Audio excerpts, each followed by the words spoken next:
तो रिपोर्ट आपने देखी किस तरीके से इस पूरे लूटकांड को अंजाम दिया गया, लेकिन दूसरी तरफ योगी सरकार पर जाति देखकर कार्रवाई करने का आरोप लगाते हुए सपा के अध्यक्ष अखिलेश यादव धर्म के पिच पर खेलने उतर गए। राज्य सरकार पर निशाना साधते हुए अखिलेश को मठाधीश और माफिया में फर्क दिखना ही बंद हो गया है, जिसके बाद अब बीजेपी के जो नेता हैं वो अखिलेश यादव पर सनातन का अपमान करने का आरोप लगा रहे हैं। उसी को लेकर अब सियासत भी खूब देखने को मिल रही है। रिपोर्ट देखिए।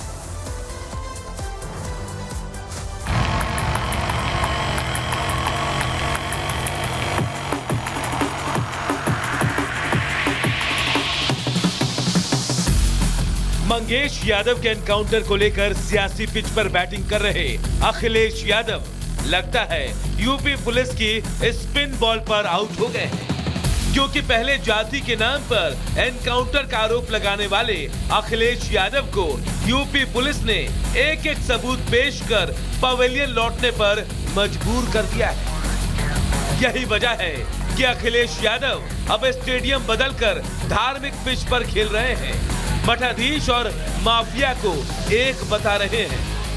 मठाधीश और माफिया में कोई ज्यादा फर्क नहीं होता है। मठाधीश और माफिया में कोई ज्यादा फर्क नहीं होता है। अखिलेश यादव ने बल्ला तो घुमाया, लेकिन बीजेपी की ओर से डिप्टी सीएम ब्रजेश पाठक ने बॉल को कैच कर लिया और अखिलेश यादव को इस धार्मिक पिच पर खेलने से पहले पूरी जानकारी जुटाने की हिदायत दे डाली। समाजवादी पार्टी को इस बात की जानकारी नहीं है कि मठ मंदिर और माफिया में क्या अंतर होता है। वो माफिया के मजार पर फातिया पढ़ने वाले लोग हैं और प्रदेश की जनता से, देश की जनता से इन्हें माफी मांगनी चाहिए। इतना ही नहीं, बीजेपी की टीम से मंत्री गिरीश चंद्र यादव ने भी फील्डिंग करते हुए अखिलेश यादव के चिराग को सनातन धर्म का अपमान बता दिया। हद हो गई जब वो मंदिर के मठाधीश की तुलना जो है अपराधियों से कर रहे हैं, तो ये सनातन धर्म का अपमान है। जो हमारे मठ में, मंदिर में पुजारी अपने सनातन धर्म को पुनर्जीवित किए हुए हैं, लोगों के बीच जागृत का वो कर रहे हैं, उनको भी उस की तुलना अगर कर रहे हैं तो इससे ज़्यादा विडंबना और क्या बात हो सकती है। और कांग्रेस से जब से उनका गठबंधन हुआ है तब से इसी तरह की उनकी भाषा निकल रही है। मतलब साफ है, अखिलेश यादव का पिच बदलकर बैटिंग करना भी उनके काम नहीं आ रहा। आपने पूरे देश के महात्माओं का अपमान किया है, इसका परिणाम बहुत बुरा होगा। आपको इसका परिणाम भोगना पड़ेगा। अपने दिमाग का इलाज करा लीजिए, और नहीं तो पागलपन जो सवार हुआ है इसका उत्तर ये देश जरूर देगा, परिणाम जरूर देगा, और उपचुनाव में आपकी आंख खुल जाएगी। प्रतीक्षा कीजिए, क्योंकि ये अपमान संत समाज स्वीकार नहीं करेगा, न हिंदू समाज इसको सुन के चुप बैठेगा। पहले जाति की पिच पर आउट होने के बाद धार्मिक पिच पर उतरे अखिलेश को समझना पड़ेगा कि किस पिच पर खेलना उनके लिए ज्यादा फायदेमंद होगा। Bureau report, Republic Bharat.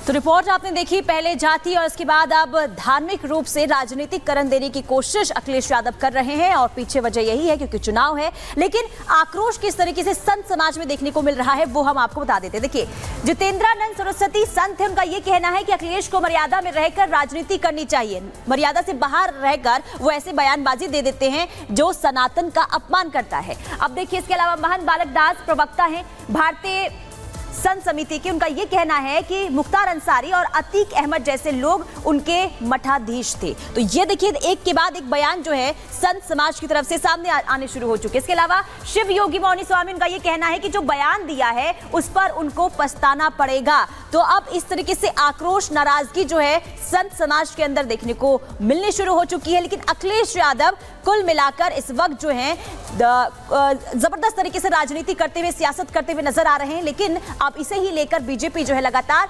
Samajwadi party के अध्यक्ष पर हमलावर नजर आ रही है।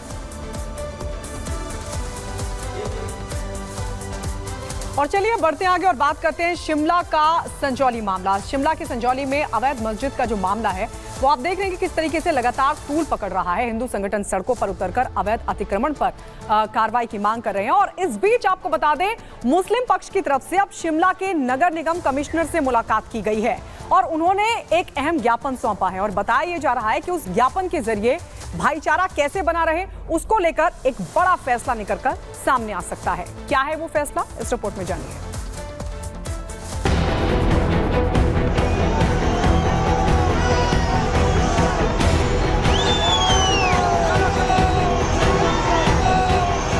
शिमला में जिस मस्जिद को लेकर भारी बवाल और सवाल थे, उसे गिराने के लिए अब खुद मुस्लिम समाज तैयार हो गया है। मस्जिद कमेटी ने ऐलान कर दिया है कि वो अवैध निर्माण को तोड़ देंगे, यानी मुस्लिम समुदाय खुद अवैध मस्जिद पर बुलडोजर चलाने को तैयार है। मस्जिद कमेटी की तरफ से बकायदा प्रशासन को ज्ञापन तक सौंपा गया और कहा गया है कि मस्जिद को सील करने या उसे ढहाने पर उन्हें कोई ऐतराज नहीं है, बल्कि वो खुद अपने हाथों से मस्जिद गिराने को तैयार है। बढ़ते बवाल के बाद मस्जिद कमेटी ने बड़ा फैसला लिया है। कमेटी अब अवैध मस्जिद को खुद गिराने को तैयार है। कमेटी ने नगर निगम के डिप्टी कमिश्नर को ज्ञापन भी दिया, जिसमें कहा गया है कि कोर्ट ऑर्डर देगा तो मस्जिद का हिस्सा तोड़ देंगे। फैसला आने तक मस्जिद की 3 मंजिल सील कर दी जाए। कमिश्नर साहब शिमला कारपोरेशन को ये एप्लीकेशन दी है कि जितना हिस्सा अवैध है उतने हिस्से को फिलहाल बंद कर दिया जाए और जब जो है कारपोरेशन सोच विचार कर ले कि यह हिस्सा अवैध है तो उसको जो है अगर हमें इजाज़त दी जाए या हुक्म दिया जाए तो हम उसको खुद तोड़ देंगे।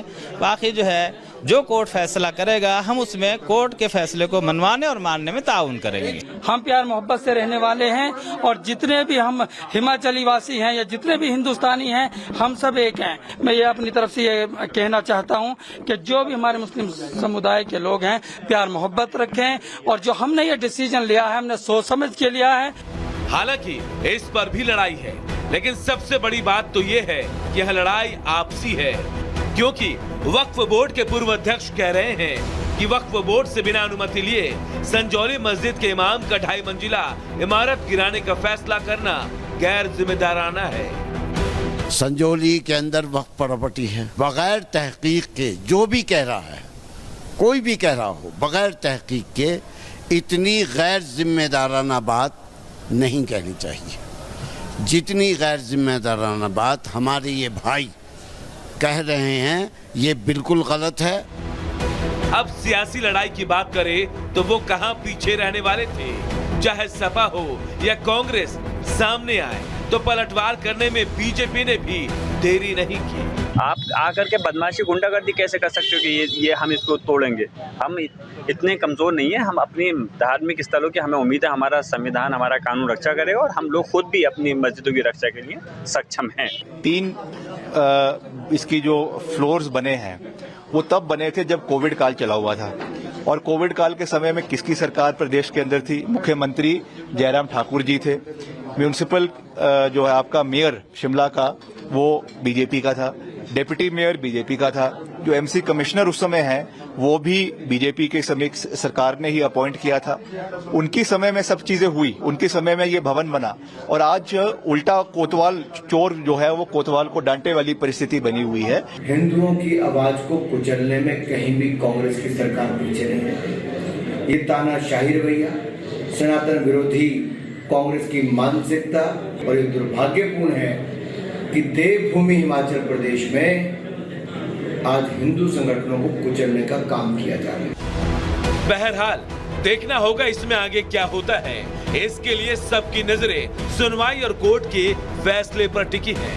Bureau report, Republic Bharat.